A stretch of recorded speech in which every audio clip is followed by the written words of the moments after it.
பார்க்க போகிற டாபிக் என்னன்னா ஒரு ஜோதிடம், அதே மாதிரி ஒரு பெண்ணோட வாழ்க்கை, இதை பற்றி தான் பார்க்க போகிறோம். அதாவது அந்த ஜோதிடம் சொல்கிற வார்த்தையினால் அது மேலே உள்ள நம்பிக்கையில் அந்த டிசிஷனை எடுக்கிறாங்களா, இல்லை அவங்க சொல்கிற அந்த வார்த்தை நமக்கு பயத்தை ஏற்படுத்துறதுனால அந்த முடிவு எடுக்கிறதுனால அது சரியாகுமா அப்படிங்கிறத பற்றி தாங்க பார்க்க போகிறோம்.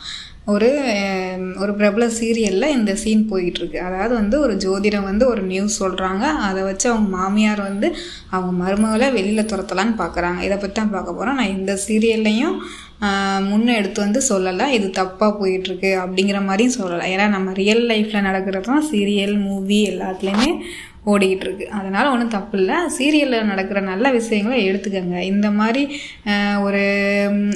இப்படி செஞ்சால் தான் நம்மளோட வீட்டுக்காரர் இருப்பார், அதனால் மருமகளை வெளில துரத்திடுவான், மருமகளை மகன்கிட்ட பிரிச்சுருவான், இந்த மாதிரியான இது எடுக்காதீங்க. இந்த மாதிரி எந்த ஜோசியரும் அப்படி சொல்ல மாட்டாங்க எனக்கு தெரிஞ்சு. ஸோ அதனால் சொல்கிறேன். ஒரு வீட்டில் என்ன போயிட்டுருக்குன்னா எல்லாமே நல்லா தான் போயிட்டுருக்கு. அப்போ ஒரே ஒரு நாள் என்ன ஆகுதுன்னா, இந்த மாதிரி ஒரு ஜோதிடம் பார்க்குறாங்க. பார்க்கும்போது அவள் சொல்கிற அந்த வார்த்தை அந்த பெண் வீட்டில் இருந்தால் ஆபத்து அப்படிங்கிற மாதிரி ஒரு வார்த்தையை விட்டுறாரு. அந்த வார்த்தை என்ன ஆகுதுன்னா, அவங்க வீட்டில் இருக்கிற மாமியார், அதாவது அத்தை இருக்காங்கல்ல, அவங்களுக்கு ஒரு பேரதிர்ச்சியை கொடுக்குது. அந்த மாமியார் எப்படிப்பட்ட கேரக்டர்னா, ஃபுல்லாக ஜோசியா மூட நம்பிக்கை உள்ள ஒரு ஆள்.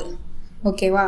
அப்போ என்ன பண்ணுறாங்க, இந்த மாதிரி ஒரு ஜோதிடர் இப்படி சொல்லியிருக்காங்களே, நம்ம மருமக நம்ம வீட்டில் இருந்தால் நம்மளோட வீட்டுக்காரருக்கு ஆபத்துன்னு சொல்லியிருக்காங்களே, இப்போ நம்ம என்ன பண்ணலாம், நம்ம மருமகளை துரத்தணும் அப்படிங்கிறது. இது ஜோசியம் மேலே உள்ள நம்பிக்கையில் பண்ணுறாங்களா, இல்லை அவங்களுக்கு அந்த ஜோசியர் சொன்ன அந்த ஒரு வார்த்தை இவங்களுக்கு ஒரு பயத்தை ஏற்படுத்தியிருக்கு இல்லையா? அந்த பயத்தினால இது எடுக்கிற முடிவு இது சரியா அப்படிங்கிற பற்றி தான் பார்க்க போகிறோம்.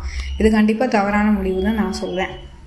நம்ம சமுதாயத்தில் இன்னுமே ஜோதிட இன்ஃப்ளூயன்ஸ் ரொம்ப அதிகமாக போயிட்டுருக்கு. யாராவது ஆபத்துன்னு சொன்னால் அந்த ஆபத்தில் இருக்கிற லாஜிக், அதாவது அவங்க வீட்டுக்காரருக்கு ஆபத்து, அது அவங்க மருமகனால் வருதுன்னு சொன்னால் இதில் என்ன லாஜிக் இருக்குது? இதில் எந்த லாஜிக்குமே இல்லை. சரியா? இப்போ அவருக்கு ஒரு நோய் இருக்குது, அதனால ஒரு ப்ராப்ளம் வரும் அப்படின்னு டாக்டர் சொன்னால் இது லாஜிக். இது ஜோதிடம் என்னென்னா, ரெண்டுமே சம்மந்தம் இல்லை. மருமகள் இருக்காங்க, மாமனார் இருக்காங்க. அந்த மருமகள் அந்த வீட்டில் இருந்தால் மாமனாருக்கு ப்ராப்ளம்ங்கிறது இதில் நம்ம கொஞ்சம் உட்காந்து யோசிச்சோம்னாலே இதில் எந்த லாஜிக் இல்லைன்னு நமக்கு தெரியும். எனக்கு இருந்தாலும் நம்மளோட உயிர் எப்போ இருந்தாலும் போகத்தான் போகுது. இவங்கனால இவங்க உயிர் போகுதுன்னு எந்த ஜோதிடமும் சொல்ல மாட்டாங்க. ஸோ இந்த மாதிரி சீரியலில் காமிச்சாங்கன்னா அதை ரியல் லைஃப்பில் கனெக்ட் பண்ணக்கூடாதுன்னு நான் சொல்ல வரேன். இப்படி அந்த ஜோசியர் இப்படி சொன்னால் அந்த மருமகளோட மனசை யாராவது யோசிச்சாங்களா? அந்த பொண்ணுக்கு எவ்வளோ அவமானமாக இருக்கும், அந்த பொண்ணுக்கே ஒரு இன்செக்யூரிட்டியாக இருக்கும்.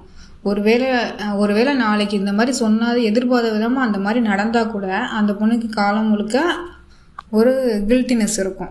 ஒருவேளை அந்த ஜோசியர் சொல்லி நம்ம வீட்டை விட்டு போகாதனால நம்ம மாமனாருக்கு ஏதோ ஆயிடுச்சோ அந்த மாதிரி தோண வச்சிரும். ஓகேவா? அந்த பொண்ணோட மனசையும் யோசிச்சு பார்க்கணும். ஸோ நான் என்ன சொல்ல வரேன்னா, அவளுக்கு அவ்வளோ கஷ்டமாக இருக்கும். இது நடக்கலாம், நடக்காமையும் போகலாம் அப்படிங்கிறது நம்மளோட அடுத்து ஃப்யூச்சர் லைஃப்பில் தான் தெரியும். இவ இருந்தால் தான் இவர் உயிரோடு இருக்க மாட்டார் அப்படிங்கிற மாதிரி மீனிங்கில் எந்த ஜோசியரும் சொல்ல மாட்டாங்கன்னு நான் சொல்கிறேன். ஸோ ஒரு வீட்டில் எல்லாருமே சேர்ந்து வாழ்கிறதுல ட்ரஸ்ட்டு தான் முக்கியம். ஜோதிடம் முக்கியம் கிடையாது. ஜோதிடம் முக்கியமானு கேட்டால் முக்கியம் கிடையாது. அந்த ஜோதிடத்தை எடுத்துக்கலாம், ஒரு கைடன்ஸாக எடுத்துக்கலாம். ஜோதிடம் நம்ம லைஃப்பில் ஒரு கைடன்ஸாக இருக்கும். ஏன்னா நமக்கு ஏதாவது தீர்க்க முடியாத ஒரு பிரச்சனைனா என்ன பண்ணுவோம், ஒன்று கோயிலுக்கு போவோம், இல்லைன்னா ஜோசியரை பார்க்க தான் போவோம். அவர் சொல்கிற நல்லதை எடுத்துக்கலாம், கெட்டதை எடுத்துக்கக்கூடாது. அதே மாதிரி இவங்க வீட்டில் இவங்க இருக்காங்க, அதனால தான் உங்கள் வீட்டில் இந்த மாதிரி கெட்டதெல்லாம் நடக்குது அப்படின்னு உயிருள்ள ஒருத்தவங்கள சொன்னாங்கன்னா அதை நீங்கள் எடுத்துக்காதீங்க. எனக்கு தெரிஞ்சு இது ஒரு ஜட்ஜ்மெண்ட்டாக மாறிடும்போது தான் இது பிரச்சனையாக ஆரம்பிக்கும். அதாவது இது ஆர்கியூமெண்ட்டாக எடுத்துகிட்டு போனீங்கன்னா வீட்டில் கண்டிப்பாக பிரச்சனை வைக்கும். அது மாதிரி அவர் சொல்கிற அந்த வார்த்தை நமக்குள்ளே ஒரு பயம் ஏற்படுத்தும். அந்த பயத்தை வச்சு எடுக்கிற முடிவும் நம்மளோட வாழ்க்கையை காப்பாற்றுமான்னு கேட்டால் காப்பாற்றாது, கலக்கத்தில் தான் போய் முடியும். ஒரு அம்மா தன் கணவருக்காக பயப்படுறது தவறே கிடையாது. அதுக்காக இன்னொரு பொண்ணை குறை சொல்லணுமா அப்படிங்கிறது தான் என்னோட கேள்வி. குடும்பத்தில் கம்யூனிகேஷன் இல்லைன்னா தேர்ட் பர்சன் இன்ஃப்ளூயன்ஸ் தான் அதிகமாக இருக்கும். உங்கள் வீட்டில் இந்த மாதிரி சுச்சுவேஷன் வந்தால் நீங்கள் யாரை நம்புவீங்க? ஜோதிடமா இல்லை உங்கள் மனசாட்சியா? கமெண்டில் சொல்லுங்கள் ஃப்ரெண்ட்ஸ். எப்படியான ஃபேமிலி டிஸ்கஷன் வீடியோ வேண்டும்னா சப்ஸ்கிரைப் பண்ணுங்கள், லைக் பண்ணுங்கள்.